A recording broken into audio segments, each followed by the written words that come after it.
اب غور سے سننا، بہت سی چیزیں تمہیں اس واقعے کے اندر ملیں گی۔ حضرت عمر فاروق اپنے چند لوگوں کو لے کر جب نکلتے ہیں، پہلے یہودیوں کی بستی پڑے گی، اس کے بعد عیسائیوں کی بستی پڑے گی۔ یہودیوں کی بستی میں سازش ہو گئی۔ سنو، عمر اور عمر کے لشکر والے نکل رہے ہیں، عمر کے ساتھی نکل رہے ہیں۔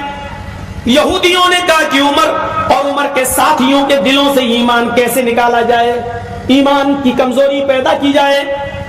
یہودیوں نے اپنی نوجوان لڑکیوں کو نیم بڑھانا کپڑے پہنا کر اپنے گھروں کی چھتوں پر کھڑا کر دیا اور ان کو گندے گندے بےہودہ اشعار، بےہودہ گانے یاد کرا دیے، اور یہ حکم دے دیا کہ میری بیٹیوں، عمر اور عمر کے ساتھی جب یہاں سے نکلیں گے تو اوپر چھتوں سے یہ اشعار پڑھنا، یہ محبت بھرے شعر پڑھنا، ان کو اپنے دامن میں آنے کی دعوت دینا۔ اگر تمہارے اشعار سن کر کوئی بھی بہک جائے اور وہ تمہیں اشارے سے بلائے تو تم بالکل منع مت کرنا، وہ تمہیں جہاں لے جائے چلے جانا۔ اور اگر کسی ایک عمر کے ساتھی نے اگر تمہارے ساتھ منہ کالا کر دیا تو ہم سمجھیں گے کہ تم عمر کے ساتھیوں کے دلوں سے ایمان نکلوانے میں کامیاب ہو گئی ہو۔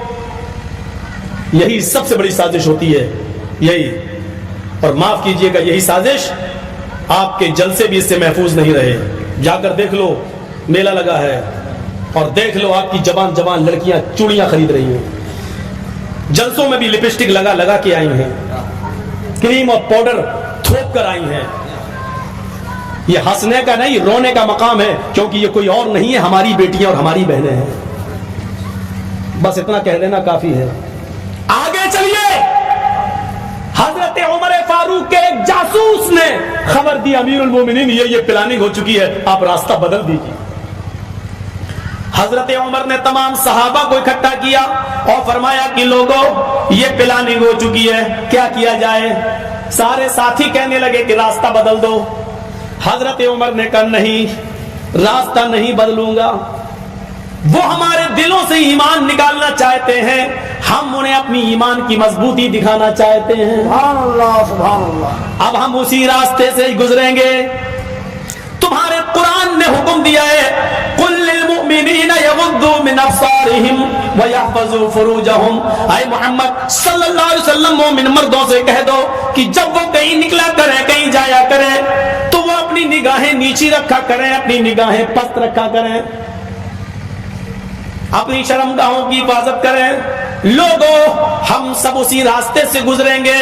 وہ گندے گندے شعر پڑھ کے ہمیں بہکائیں گی، لیکن ہم لوگ قرآن کی آیتیں پڑھتے ہوئے، اپنی نظریں جھکاتے ہوئے ہم لوگ آگے نکل جائیں گے۔ اور سنو، میں تم سب کا امیر کارواں ہوں، سردار ہوں، امیر ہوں، پریسیڈنٹ ہوں۔ پریسیڈنٹ آگے آگے چلتا ہے، لیکن میں اب تمہارے پیچھے پیچھے چلوں گا، تم سب میرے آگے آگے چلو گے۔ میں یہ دیکھوں گا کہ دیکھیں وہ لڑکیاں اشعار پڑھ رہی ہیں، میں یہ دیکھوں گا کہ کسی کی نظر اوپر ان لڑکیوں کی طرف تو نہیں اٹھ رہی ہے۔ اگر میرے کسی ساتھی کی نظر چھت پر کھڑی ہوئی کسی لڑکی کی اوپر پڑ گئی تو عمر کی تلوار اس کی گردن کی اوپر پڑ جائے گی۔ یہاں کس کی گردن پہ تلوار مارو گے؟ یہاں تو ایک لڑکی اگر تھوڑا سا میک اپ کی ہوئی ہے تو اس کی طرف سے نظر ہٹتی نہیں، حل میں مزید اس سے بھی خوبصورت کوئی نظر آنی چاہیے۔ دوسری پہ پڑی نہیں، یہ بھی کم ہے، اس سے بھی خوبصورت۔ کسی کے اتنے ہاتھ کھولے، نہیں نہیں، اتنے اور دکھنا چاہیے، اتنا دکھا تو نہیں، یہاں تک دکھنا چاہیے۔ حل میں مزید کی آواز اٹھتی ہے کہ اور دیکھو اور دیکھو۔ لڑکیاں جتنے کم کپڑے پہنتی جا رہی ہیں، نوجوانوں کی طرف سے آواز اٹھتی ہے، حل میں مزید، یہ بھی زیادہ ہے، اور کم اور کم اور کم۔ اور ایک بات بتا دوں، پہچان بتا دوں آپ کو، جس لڑکی کے جسم پر جتنا کم کپڑا ہوگا سمجھ لو کہ وہ اتنے ہی بڑے باپ کی بیٹی ہے۔ یہ بہت بڑی پہچان بتا دی آپ کو۔ جس لڑکی کے جسم پر جتنا کم کپڑا ہوگا سمجھ لینا کہ اس کا باپ اتنا ہی امیر ہوگا۔ یہ امیر باپ کی بگڑی ہوئی بیٹیاں ہوتی ہیں، اور وہ امیر، اس کو میں امیر نہیں مانتا۔ دولت کا خزانہ ہے تیرے پاس، لیکن تیری دولت مولوی جرجیز کے پیروں کے جوتے کے نیچے۔ میں نہیں سمجھتا.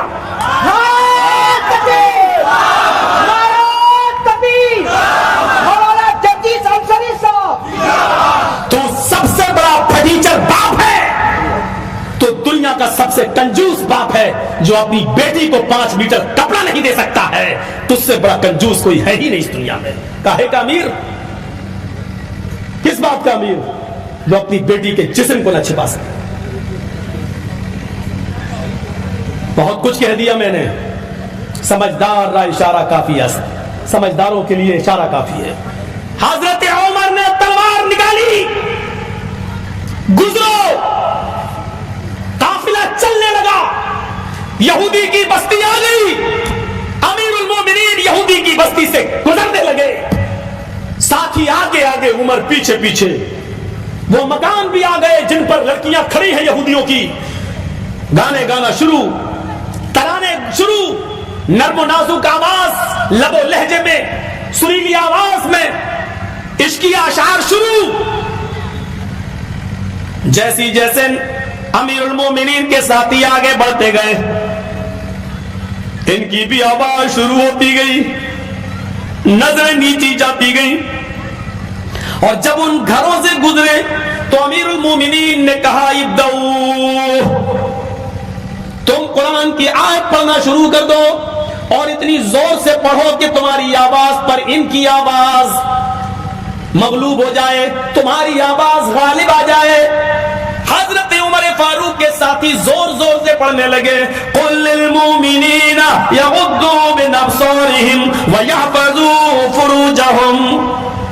ان گھروں سے گزرتے جا رہے ہیں, کہتے جا رہے ہیں کہ او میری قوم کی بیٹیوں, او میری قوم کی بچیوں, تم مجھے اپنے پاس بلا رہی ہو, میں تمہارے پاس کیسے آ جاؤں؟ ہمارے قرآن نے ہمیں حکم دیا ہے, ہمارے رب نے ہمیں حکم دیا ہے کہ لوگوں, ہے مردوں, ہے مسلمانوں, جب بھی تم زمین پر چلو, سڑک پہ چلو, بازاروں میں چلو, گلیوں میں چلو, اپنی نگاہیں نیچی رکھو, اپنی شرمگاہوں کی حفاظت کرو. او میری بیٹیوں, میری بہنوں, میں تمہاری طرف نظر اٹھا کے نہیں دیکھ سکتا, اس لیے کہ ہماری اسلام کی اجازت نہیں, ہمارے نبی کی اجازت نہیں, ہمارے قرآن کی اجازت نہیں. جب وہ تھوڑی اور دور آگے بڑھے تو انہوں نے کہا میری بیٹیوں, میری بہنوں, میں تمہیں بھی پیغام دیتا ہوں, ہمارے قرآن نے, ہمارے اسلام نے تمہیں بھی نصیحت کی ہے. قل للمؤمنات یغضضن من ابصارہن ویحفظن فروجہن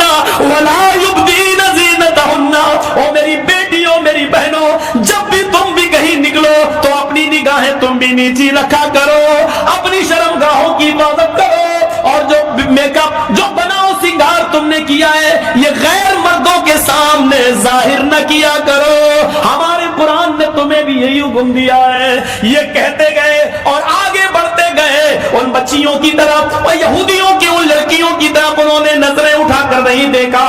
جب یہ آگے بڑھے اور تھوڑی دور آگے گئے, ان لڑکیوں نے اپنی چادریں اٹھائیں, اپنے جسم کو چھپایا, نیچے اتر آئیں, اور ساری لڑکیاں بھاگتے ہوئے کہنے لگی امیر المومنین اور ان کے ساتھیوں, مجھے اکیلے چھوڑ کر کہاں جا رہے ہو؟ میرے ماں باپ نے میری عزت و آبرو کا سودا کر دیا تھا, میرے ماں باپ نے میرے جسموں سے کپڑے اتروا دیے تھے, آپ نے ہمارے جسموں کی حفاظت فرمائی ہے. جس اسلام سے تم جڑے ہو اس سے مجھے بھی جوڑ دو, جس قرآن سے تم جڑے ہو اس سے مجھے بھی جوڑ دو, کیونکہ تم ہی وہ ہو جو اپنی بہن بیٹیوں کی حفاظت کر سکتے ہو.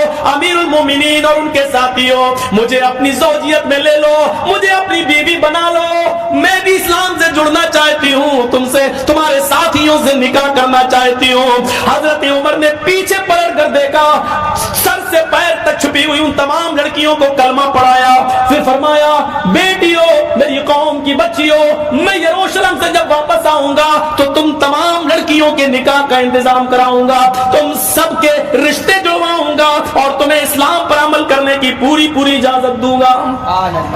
میرے بھائیوں, لڑکیوں نے کلمہ پڑھا, اشہد ان لا الہ الا اللہ واشہد ان محمدن عبدہ ورسولہ. یہودیوں کی سازش ناکام ہوئی اور ان لڑکیوں کو اسلام کی دولت ملی. اب آگے چلیے, یہودیوں نے تو یہ سازش کی, یہودیوں کی بستی ختم, عیسائیوں کی بستی آتی ہے. یہاں ایک دوسرا منظر سامنے آتا ہے.